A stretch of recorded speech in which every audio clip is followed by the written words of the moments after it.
Welcome back to Julie's Wreath Boutique. So, who loves some ladybugs? We're going to make a ladybug flower wreath. So, I hope you enjoyed this wreath and I enjoyed making it. So, let's get started. So, let's make a ladybug wreath. And yes, we're going to do a voiceover today and I hope you don't mind, but I'm going to show you how to make a ladybug wreath. Now, the first thing I'm going to show you are these adorable little ladybug and bumblebee resin pieces that you can get from Amazon. And I bought them, I want to say around $8. I'm going to leave the link in the description box below, so don't worry about it. It'll be down in the description box, okay? So these are adorable. This is kind of like what inspired me to even make this wreath when I saw these on Amazon, and I just had to have them. And if you want to do the bumblebee wreath, you could do this instead of a bigger bumblebee. So I absolutely love these. Let's talk about the mesh. We're going to use not all of this mesh. I know I've got it in here, but I ended up going in a different direction. I didn't need it all. So what we're going to use is this black and red and black poly burlap, and then I'm going to add some of this red and black check mesh, and it is going to be what kind of pops the wreath, and I really like how it turns out. All right, so now we're going to talk about the wood burner. I love to use the chisel tip, and it only has one setting. All of my supplies and things that I use making these wreaths are in my Amazon storefront, and that link is always in the description box below, guys. So click on make this video screen a little bit smaller, and you can see where you can click for that box. So make sure you use a mask. I use an N95, and then make sure you're using a glass or tempered glass or a pan or something to cut this on. Now let's talk about this mesh. This is a little bit harder to cut, okay? So let's talk about how we're going to cut it. So I'm going to cut a 10-inch piece right here. And because we have gaps in it, once I cut through this, you're going to see that I have these little red tags. And we want to get rid of these little red tags because they won't make our flower look nice. So what I'm going to do is I'm going to go over a little bit where the black strands are going down the mesh, and we're going to do our best to go in between those lines. All right, I know that's wasteful, but this mesh, you got to deal with it, okay? So depending on where those black lines are, you might have to cut these about 10 to 10.5 inches wide. And the petal that we're going to use, it will work just fine. So that way we're not wasting a lot of mesh. Then you're going to take your black poly burlap. I know I'm showing you the red, but I don't end up using the red in this.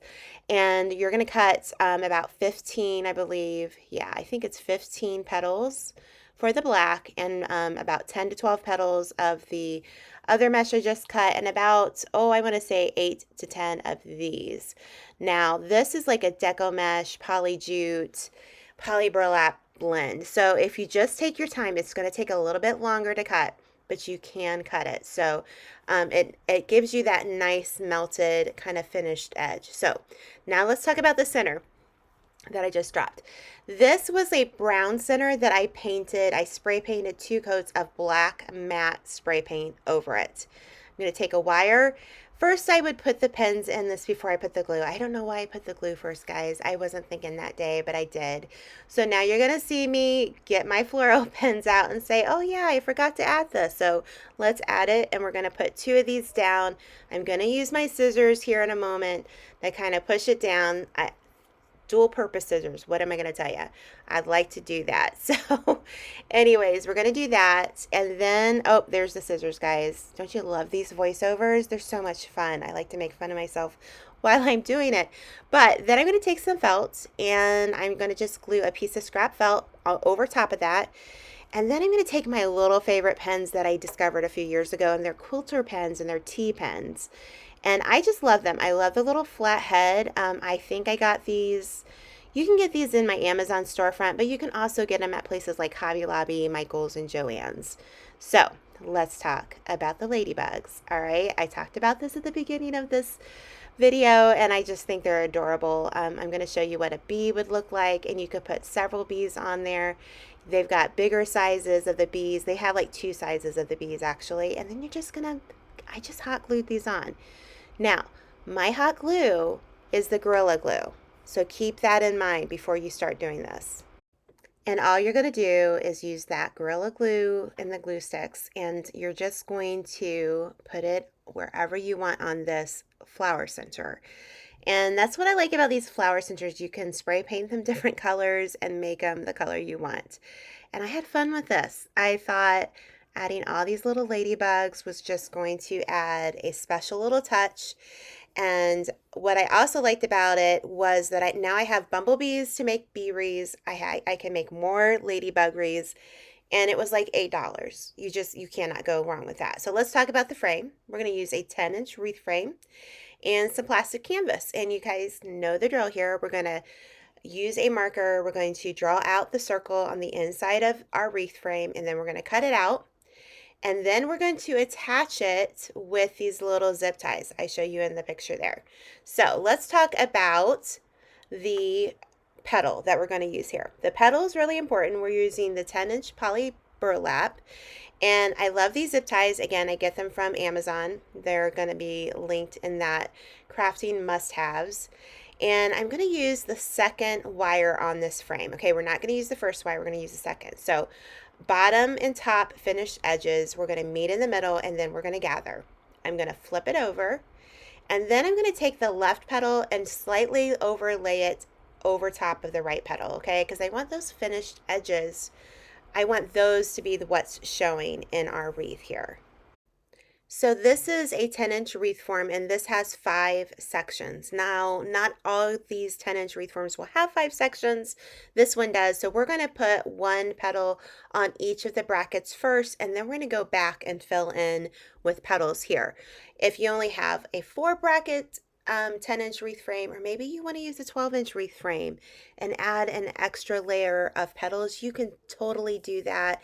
Be expressive, be creative with it. I want to encourage you to use your imagination. So I've got the 5 here, and now I'm going to add 2 petals in between each of these sections. We're going to put it on the same second bar, and then we're going to fill out this frame so that we have a total of 15 petals on the first go around here.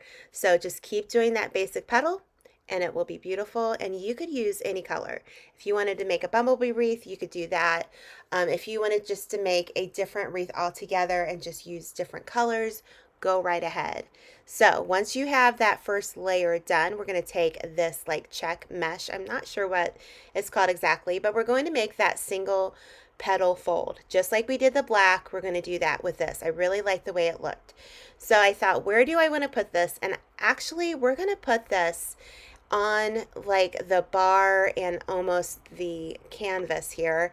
And so that very middle frame there is where we're going to start. So you're going to do bar 2, and then you're going to skip bar 3 and actually work on bar 4 for this layer, okay? So we're going to kind of eyeball this when we get more petals on here, because I just want to kind of space this out just enough. We don't need to kind of go by how many petals we have on the background of it with the black. But as you can see, when we get further into this wreath, I'm going to show you a picture of how about space that you want your petals to be, because we're going to go back, and in between those petals we're going to add our different mesh, and we're going to do a different petal for that.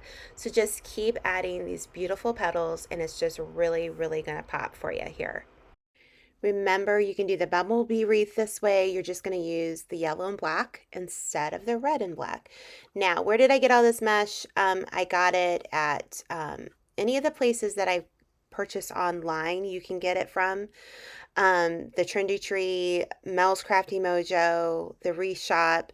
You can find this on Amazon. I believe I have some of this in my Amazon storefront, so you can just check that list there as well.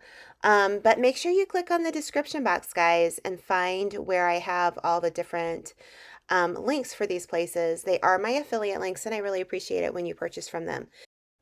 So we used 15 of the black and 8 of this black and red. I wanted to say black and white, and that's not right. So if you see here, I'm putting another zip tie in between the black and red. So we're not going farther in. We're keeping it all in the same row, okay? That's really important. Again, we're going to do the finished tops at the top and the bottom, but this time we're going to make a triangle, and we are going to like flip that little end up, and then you're going to start gathering, and this is the daisy technique, and this was made popular by Dean Michaels Designs here on YouTube. So if you want to go check her out, I will tag her in the description box. But that's where we're going to put these petals. And what I do next is I just simply go ahead and add all of my zip ties so that it just is easier for me to put these petals and be ready for them. So one petal in between each of the existing red and black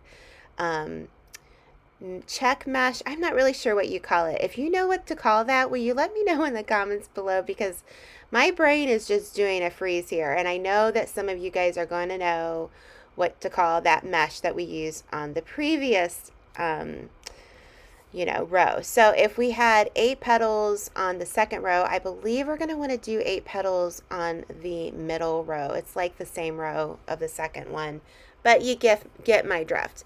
So it's really important for you to understand that 3 rolls of mesh will make you 2 wreaths. So 1 roll of black, 1 roll of the red and black weaved check, and then 1 roll of the black and red like fabric mesh will make you 2 wreaths.